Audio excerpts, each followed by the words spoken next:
Hello mga ka-agri, ngayon magpupruning po tayo ng tanim nating kamatis, yung ating vine type na tomato, yung ating cherry. Tapos magpupruning din tayo ng pipino, yung ating cucurbits. Ang gagawin po natin ngayon, ituturo ko sa inyo yung single vine pruning. So ngayon, yan po yung naisip ko na paraan ng pag-pruning natin sa ibang mga crops para hindi po siya sumukal or kumapal. Kasi pagka kumapal, ang nangyayari, medyo hindi makapenetrate yung sunlight. Nagkakaroon po ng mga problema yung ating lupa dahil sunod-sunod po yung pag-uulan, tapos laging mamasa-masa yung surface. So gagawin natin mga single vine lang para makapenetrate po yung sikat ng araw, pati yung hangin, para maiwasan natin yung mga problema sa fungus, pati na rin sa ibang mga problema sa lupa. Tapos makakatulong din yun sa design din natin dito sa ating garden kasi may mga siningit po ko ngayon na mga bell pepper tsaka yung mga determinate tomato, yung ating diamante. So pagka lumaki na sila, magiging masukal kung hahayaan kung kumapal yung pipino tsaka yung ating cherry. So ngayon ang gagawin po natin dito sa tanim nating cherry, isa lang po yung ipagpapatuloy natin, yung kanyang pinaka main stem. So lahat po ng dahon tsaka talbos alisin natin.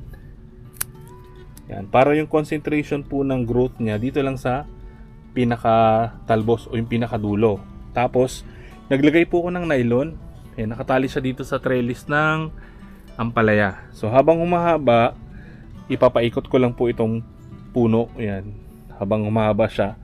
So dire-diretso lang. So medyo magiging maluwag yung aking area. Kasi last time, yung tanim ko pong cherry, parang 2 puno lang, halos nasakop niya po itong buong center aisle ko. So medyo masukal. Pero ngayon, ititrim natin siya para may mga crops pa tayo maisingit dun sa ibang mga spaces. Ayan. So ngayon nagkaroon siya ng panibagong sanga dito. Ito pwede natin alisin para dire-diretso lang yung pagtubo ng kanyang pinaka main stem. Yan. Tapos may lalabas pa dyan ng mga side shoots, itong mga maliliit na to. Ayan, alisin nyo lang para tuloy-tuloy din yung kanyang paghaba. So dito naman sa ating pipino, yan. Ito halos kinalbo ko rin yung ibang mga side shoots, inalis ko talaga pati mga dahon. Kaya lang may mga side shoots po na may mga bunga. Ito. So malapit naman siya sa main stem kaya hahayaan ko po itong lumaki. Hindi ko na muna aalisin itong side shoots. Pagka humaba ito, puputulin ko lang siya para yung nutrients mapunta po dito sa mga bunga. And ganoon din po dito sa isa, sa lower part. Sayang kasi may bunga. Ayan, tapos malapit siya sa main stem, kaya hahayaan ko na lang. Pag ito humaba, ganoon din, puputulin ko rin siya. Para hindi na mag-consume pa ng nutrients. Tapos ang goal natin, patubuin lahat ng bunga as much as possible, malapit dito sa pinaka main stem niya. Ayan. So ngayon medyo aliwalas yung aking garden. Ito madali lang paramihin yung sanga ng pipino. Alisin nyo lang po yung pinakatalbos. Tutubuan na siya ng mga side shoots ng tulad nito. Kaya lang ang problema, kung yung inyong design ng garden ay may mga iba pang crops, dahil makapal siya, masukal, mahihirapan pong makapenetrate yung sunlight. Kaya yung iba mababansot, maninilaw yung mga dahon. So depende po sa inyo kung anong gusto nyong design or paraan ng pag-pruning. So mas piliin nyo lang po na magbe-benefit yung ibang crops, para kung yun yung gusto nyo itanim sa inyong garden, may ibang option kayo na ma-harvest. Kasi hindi ko na po pinakapal yung ibang mga crops. So ito cherry din, ganun din, naglagay din ako ng trellis dito. Tapos tinali ko po dito sa lower part. Yan, naglagay ako ng stick. Tapos inikot-ikot ko lang yung katawan ng cherry. Yan. Tapos alisin ko lang yung mga dahon tsaka side shoots na tumutubo sa gilid. Yan, para tuloy-tuloy siya. Tapos dito sa isa, ganun din. Ito po nagsanga siya. Itong isa na to. Yan. Ito pwede natin alisin. Pero pwede rin siyang maging 2 vine. Total wala naman siya masyadong crops dito sa side na to. So ito, papahabain na lang natin pati itong isa. So mangyayari parang naging Y pruning. Yan, ititrim na lang natin siya. Ang ititira natin yung mga bunga lang natutubo dito sa stem na to. Yan, dyan. Ito, alisin natin. Yan. Tapos lalagyan lang natin siya ng nylon ulit to support para habang humahaba siya ng humahaba, hindi po siya mag-bend or humiga dyan sa inyong garden. Ganito po kasi mangyayari pagka multiple vine yung ginawa natin sa ating tanim, halos magiging malilim yung ating area. Ito po, itong lahat ng ampalaya na yan, yan yung buong balag na yan hanggang dun sa dulo, packet dito sa taas, yan. 3 puno lang po yan, galing yan siya sa 3 puno na nakatanim po dyan sa baba. Yan, isa, to, 2, tsaka itong isa, 3. So yan, so ganyan na po siya kasukal. Yan, dahil multiple vine yung ginawa natin.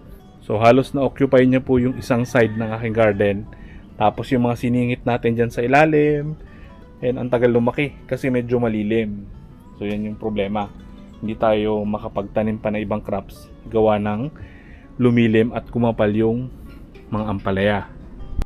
Yan. So ito may mga cherry pa na tumubo. So gagawin lang natin, ganun din, trim natin. Alisin natin yung mga dahon. Lalo na po yung sa lower part. Kasi yan madali siyang kapitan ng mga fungus. Pagka umulan, tumatalas yung tubig galing sa lupa. Yan, nagkakaroon ng mga sakit yung mga dahon. Tapos lalagyan lang natin siya ng support. Since ito ay vine type, so pahaba siya ng pahaba. So kailangan niya ng support. So mangyayari nito, puro pahaba yung mga cherry natin. Yung ibang mga cherry po dito, hindi ko na tinanim. Mga galing po yan sa mga hinog na bunga na kumalat dito sa aking garden.